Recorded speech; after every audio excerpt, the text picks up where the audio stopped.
Hello and hi my dear student, welcome to my YouTube channel MS Classes with Sarji. So student, আজি মই তোমালোকক অসম জাতীয় বিদ্যালয়ৰ অন্তৰ্গত পাঠ্যপুথি নতুন বিজ্ঞান বিষয় পঢ়াম ক্লাস 3 দ্বিতীয় শ্ৰেণীৰ নতুন বিজ্ঞান। সো আজি ক্লাসটো আৰম্ভ কৰো। তোমালোকৰ প্ৰথম পাঠ্যসূচীত প্ৰথম অধ্যায় কি আছে? পদাৰ্থ আৰু পদাৰ্থৰ অৱস্থা। সো আমি কি শিকিব পাম এই পাঠটো যে পদাৰ্থ আৰু পদাৰ্থৰ অৱস্থা, পদাৰ্থ কি হয় আৰু পদাৰ্থবোৰ কেইটা অৱস্থাত থাকে বা কেনেকুৱাকৈ থাকে। সো আমি আমাৰ চাৰিওফালে যিমান বস্তু দেখা পাওঁ যে টেবুল, চকী, বাতি, কাঁহী, মেজ, কিতাপ, ফলি, তাৰপিছতে গাড়ী মটৰ, বালি, শিল, তেল, তাৰপিছতে পানী, গছ গছনি, জীৱ জন্তু, আমি এইবোৰ বস্তু দেখা পাওঁ। এই সকলোবোৰে হৈছে কিছুমান পদাৰ্থ। পদাৰ্থৰ আন এটা নাম বস্তু। পদাৰ্থক বস্তু বুলি কোৱা হয়। আমি দেখা পোৱা বস্তুবোৰৰ উপৰিও আন কিছুমান পদাৰ্থ আছে, সেইবোৰ পদাৰ্থ আমি দেখা নাপাওঁ বা সেইবোৰ বস্তু আমি দেখা নাপাওঁ। যেনে বতাহ বা বায়ু আমি দেখা নাপাওঁ, কিন্তু আমি অনুমান কৰিব পাৰোঁ। যেতিয়া বতাহ বলে বা বিচনীখন ঘূৰে বা ফেনখন ঘূৰে তেতিয়া আমাৰ গাত বতাহ লাগে আৰু বতাহ আমি অনুভৱ কৰোঁ, হয়নে? সো আকৌ কিছুমান বস্তুৰ অনুমান আমি গোন্ধৰ পৰা পাওঁ। তো আমি কি পালোঁ যে চকুৰে দেখা, শৰীৰৰ কোনো অংশই চুলে গম পোৱা আৰু নাকেৰে গোন্ধ পোৱা সকলোবোৰেই হৈছে কিছুমান বস্তু বা পদাৰ্থ। এই বস্তু বা পদাৰ্থবোৰৰ কিছুমান আকৌ মানুহে সাজি উলিয়ায় আৰু আন কিছুমান প্ৰকৃতিত উপলব্ধ, অৰ্থাৎ প্ৰাকৃতিক বস্তু যিবোৰ প্ৰকৃতিত থাকে, যেনে শিল, বালি, মাটি, গছ গছনি, তাৰপিছতে ফল মূল, লো, এইবোৰ প্ৰাকৃতিক বস্তু নহয়। আনহাতে প্ৰাকৃতিক বস্তুবোৰ ব্যৱহাৰ কৰি মানুহে কিছুমান বস্তু সাজি উলিয়ায়, যেনে টেবুল, চকী, পেঞ্চিল, কাগজ, দা, কটাৰী, ইটা, চামুচ ইত্যাদি। তো ইয়াৰ পিছত আহিল পদাৰ্থৰ আয়তন আৰু ওজন।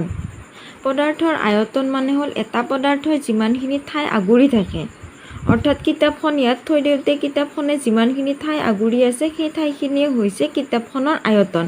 পেঞ্চিলডাল থৈ দিওঁতে পেঞ্চিলডালে যিমানখিনি ঠাই আগুৰি আছে সেই ঠাইখিনি হৈছে পেঞ্চিলডালৰ আয়তন। চ' এটা পদাৰ্থই আগুৰা ঠাইখিনিকে পদাৰ্থটোৰ আয়তন বুলি কোৱা হয়। সকলো পদাৰ্থৰে আয়তন থাকে। তাৰপিছত আমি পাম এতিয়া পদাৰ্থৰ অৱস্থা। চ' আমি দেখা পদাৰ্থবোৰ সাধাৰণতে তিনিটা অৱস্থাত থাকে। কেইটা অৱস্থাত থাকে? পদাৰ্থবোৰ তিনিটা অৱস্থাত থাকে। প্ৰথমটো হ'ল গোটা বা কঠিন পদাৰ্থ, জুলীয়া অৱস্থাত থকা পদাৰ্থ আৰু গেছীয় অৱস্থাত থকা পদাৰ্থ। গোটা কঠিন পদাৰ্থ যেনে কিতাপখন, পেঞ্চিলডাল, ইটা, তাৰপিছতে ৰবৰ, হয়নে? এইবোৰ কিছুমান গোটা পদাৰ্থ। আৰু জুলীয়া অৱস্থাত থকা পদাৰ্থবোৰ যেনে পানী, গাখীৰ, পেট্ৰল, ডিজেল, এইবোৰ হৈছে জুলীয়া অৱস্থাত থকা পদাৰ্থ। আৰু গেছীয় অৱস্থাত থকা পদাৰ্থ হৈছে বায়ু, ধোঁৱা ইত্যাদিবোৰ হৈছে গেছীয় পদাৰ্থ। চ' ইয়াতে কঠিন অৱস্থা। কঠিন অৱস্থা যিবোৰ পদাৰ্থৰ নিৰ্দিষ্ট আয়তন আৰু নিৰ্দিষ্ট আকৃতি থাকে সেইবোৰ পদাৰ্থক কঠিন অৱস্থাত থকা পদাৰ্থ বুলি কোৱা হয়। কাৰণ কঠিন অৱস্থাত থকা পদাৰ্থবোৰৰ নিৰ্দিষ্ট আকৃতি আৰু আয়তন আছে। তাৰপিছত আহিল জুলীয়া অৱস্থাত থকা পদাৰ্থ।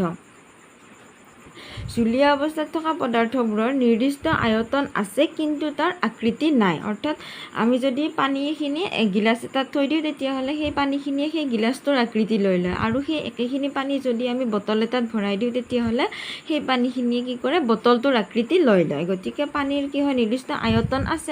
আয়তন আছে মানে কি? পানীখিনিয়ে এটা নিৰ্দিষ্ট ঠাই আগুৰি থাকে, কিন্তু সেই পানীখিনিৰ কি নাই? আকৃতি নাই, কোনো আকৃতি নাই। গতিকে যিবোৰ পদাৰ্থৰ নিৰ্দিষ্ট আয়তন আছে কিন্তু আকৃতি নাই সেইবোৰ পদাৰ্থক জুলীয়া অৱস্থাত থকা পদাৰ্থ বুলি কোৱা হয়। তাৰপিছত আহিল গেছীয় অৱস্থাত থকা পদাৰ্থ। গেছীয় অৱস্থাত থকা পদাৰ্থ কোনবোৰ? যিবোৰ পদাৰ্থৰ নিৰ্দিষ্ট আয়তন আৰু আকৃতি নাই সেইবোৰ পদাৰ্থই হৈছে গেছীয় অৱস্থাত থকা পদাৰ্থ। যেনে বায়ু, ধোঁৱা, যেতিয়া পানী গৰম কৰা হয় পানীৰ পৰা ভাপ ওলাই যায়, সেই ভাপটো হৈছে এটা গেছীয় পদাৰ্থ। আমি এতিয়া পদাৰ্থ কেইটা অৱস্থাত থাকে পালোঁ যে পদাৰ্থ তিনিটা অৱস্থাত থাকে। কি? কঠিন অৱস্থাত থকা পদাৰ্থ, জুলীয়া অৱস্থাত আৰু গেছীয় অৱস্থাত পদাৰ্থ থাকে। তাৰপিছত আহিল পদাৰ্থৰ অৱস্থাৰ পৰিৱৰ্তন।